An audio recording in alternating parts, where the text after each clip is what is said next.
And with us now to continue our conversation, Ashley Etienne, former communications director for Vice President Harris, and Donna Edwards, former congresswoman from Maryland and an MSNBC political analyst. So, Ashley, the Harris campaign released its first presidential campaign video this morning. How are they reintroducing her to voters? They're focusing primarily on her, not just her personal background, who she is, her biography, but they're striking a much more aggressive tone. I mean, not just in the video, but even in a press release they released this morning. The headline was a statement about a 78-year-old criminal's appearance on Fox News. So they're in fight mode right now, and they're really trying to draw the distinction between, what Donald Trump represents, which is the past, and what she represents, which is the future. Yeah, I mean, and Donna and Ashley was talking about that the Biden and I should say the Harris campaign reacted to Donald Trump being interviewed this morning. He spoke at length about the vice president. Here's some of that. Listen to it.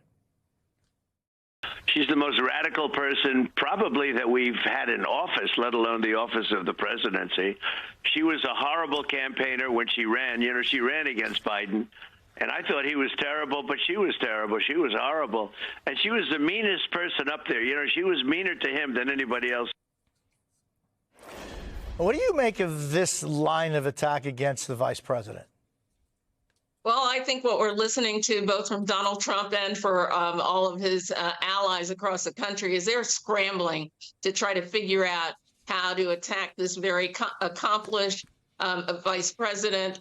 And she has grown so much over these last several years, both in her office as vice president, but also on the campaign trail. And I like the aggressive tone because I think it's going to make it very difficult for Donald Trump, as you could hear, to really pigeonhole her and label her, because she's going to come right back at them. And so I think Republicans are scrambling right now. This is not the race that they planned, and they don't have any idea how to go after this woman who is going to come after them and lay out a vision for the future.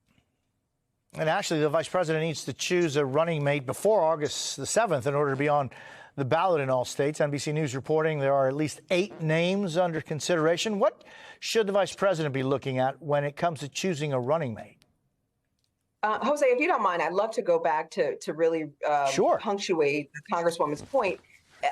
All of the Republican attack lines against the vice president, her being a woman, her being a person of color, even her being a former prosecutor, are now in this current environment where women and people of color are feeling under siege, where the GOP have an all-out assault on women, is actually going to work to her advantage. So to some degree, my colleagues in the campaign, my former colleagues in the campaign are saying, bring it on. This is the tone and the tenor that we want Donald Trump to continue to strike. The tone that that we saw yesterday in his rally, that's the Donald Trump that they want to continue to come out, because it turns off that 1% to 2% that actually you need to win this election. Their internal polls are showing about that particular constituency that they're turned off by his tone, his tenor, his position on January 6th. There's a fatigue within the Republican Party and among those voters that's not showing up in the polls. So they're encouraged by this. They want him to continue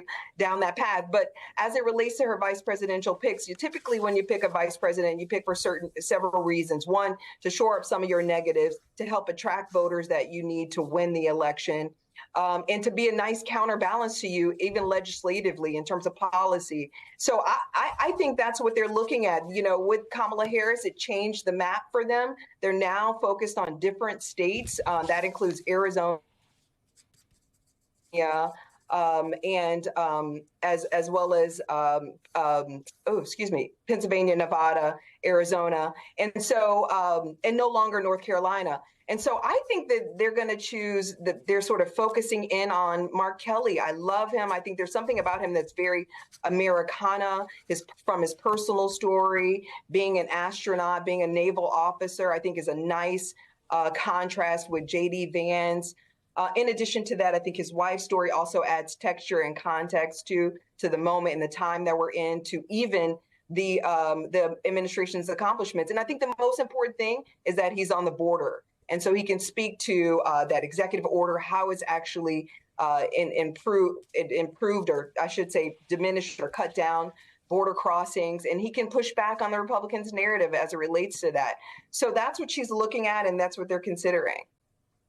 Yeah, interesting what Ashley was saying, Donna, about the issue of immigration. It's something that certainly Republicans are pointing out and, saying that she was tapped to be the border czar by President Biden. He didn't name her as border czar. What he did is put her in charge of the root causes of immigration. And those are two different things. But the reality is that there has been a humanitarian crisis of really historic proportions in our country over the past 3.5 years. How do you think, Donna, that the vice president should handle this specific issue?